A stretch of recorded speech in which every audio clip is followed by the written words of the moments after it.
Hey there folks, today I'm going to be showing you how to do a front brake pad and rotor replacement on all 5th generation Nissan Pathfinders. That is 2021 till the current date of 2025.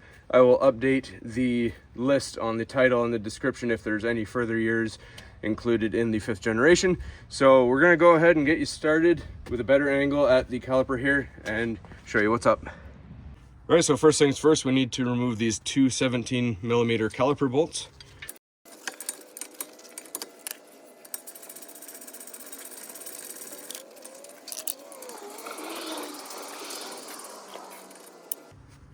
Then we're going to grab a bungee cord, hang it from the strut, and then hang the caliper gently on it.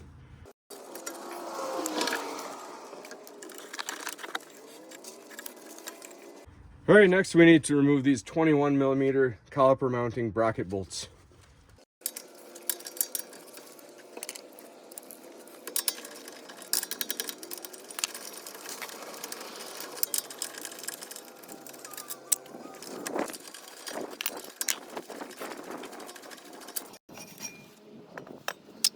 All right, next we need to hit the rotor with a large hammer, and it's okay to hit the braking surface because we're going to be replacing these rotors.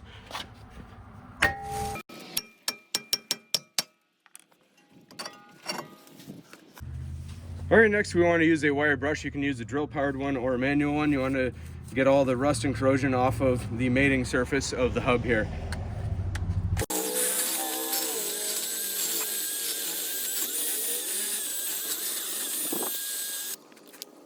Then I like to spray a little brake cleaner on it to get all the dust off.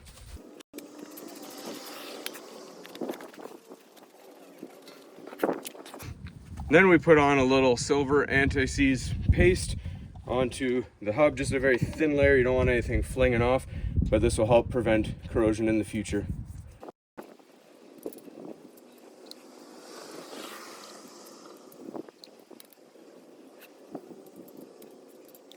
All right, now we grab our brand new rotor and use the brake clean on it to get any factory oil off of it.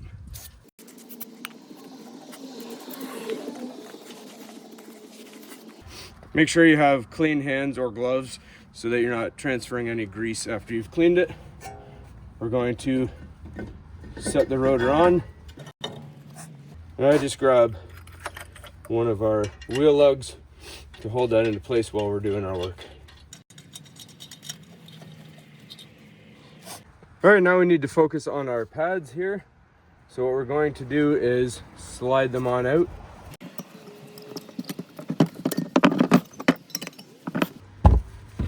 And then we're going to be reusing the clips because our brakes didn't come with any clips. So if you need to reuse them, just be careful how you take them out.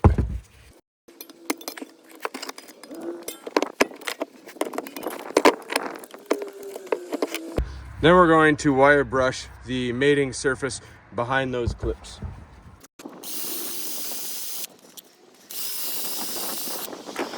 All right, now we take our clips and we spray them with our brake cleaner. You can wire brush these a little bit, but they're not too bad for us. And we put the clips, whether they're used or new, back on. Make sure that they are centered on the inside here.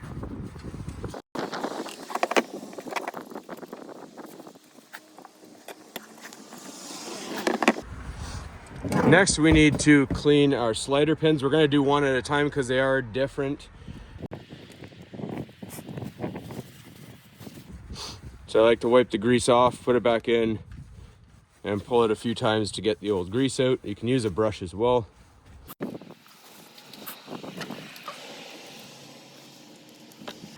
And be very, very thin with your grease. You don't want too much or it'll lock up. Not enough and they will seize. So just a nice thin layer like that. And what you're looking for is the pin to slide in and out freely. So you saw this one was just a straight metal pin.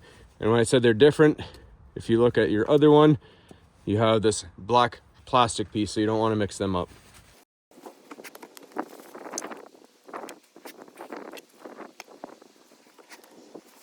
All right, so now we put the new pads on, and if you look, there is one with a squealer bar and there's one without that just has the pins on it on the end.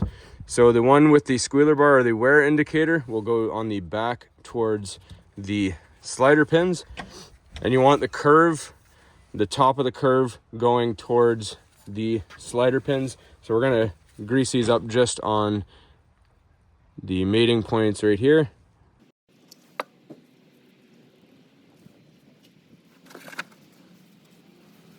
All right, so if you look at these little hooks, those hooks will ride just on the edge of your clips here. I'll show you a close-up once we get it assembled.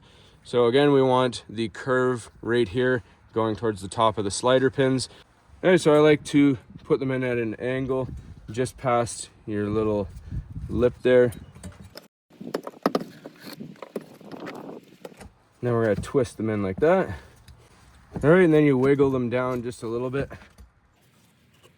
And as I said, these little hooks, they ride just on the clip like that. And we're gonna do the same thing for the other side.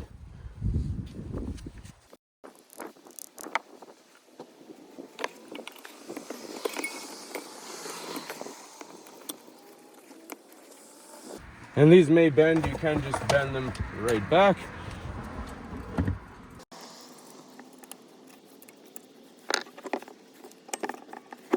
All right, now we put this back on the vehicle.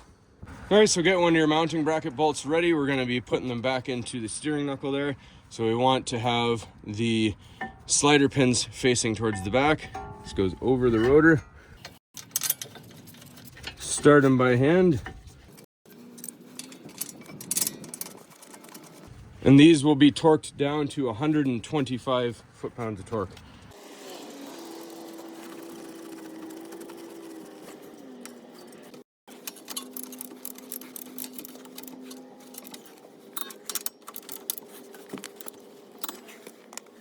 All right, so now we take our caliper off its hanger. We need to retract the pistons. Easiest way I find to do that, we're gonna start by putting one caliper bolt on the top and it'll pivot.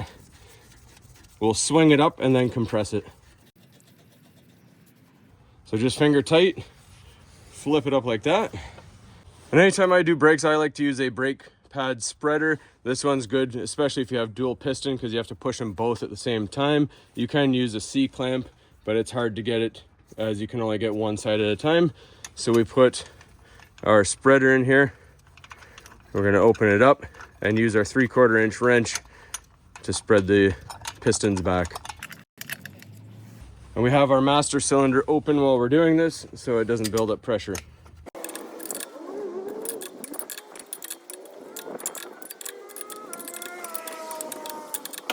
All right, you'll feel it bottom out. Then we loosen it back off and take the tool out, put the other bolt in, and tighten the caliper down. All right, so now the caliper swings down. Just make sure that you've pinched your pads to make sure that they're butted up against the rotor. Swing it on down. You may have to push your one slider pin in just a little bit. Put your other bolt in. We're going to tighten these both down to 34 foot-pounds of torque.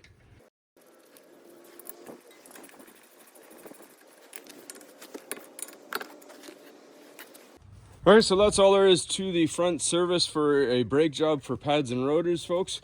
All you have left to do is take this off. This will be a little bit loose, but not to worry. Once you put your wheel back on, you tighten it down to 100 foot-pounds of torque, and then that will clamp that down to the hub and you'll be good to go. Thanks for watching, everybody. Hopefully this was helpful. As always, please don't forget to like and subscribe.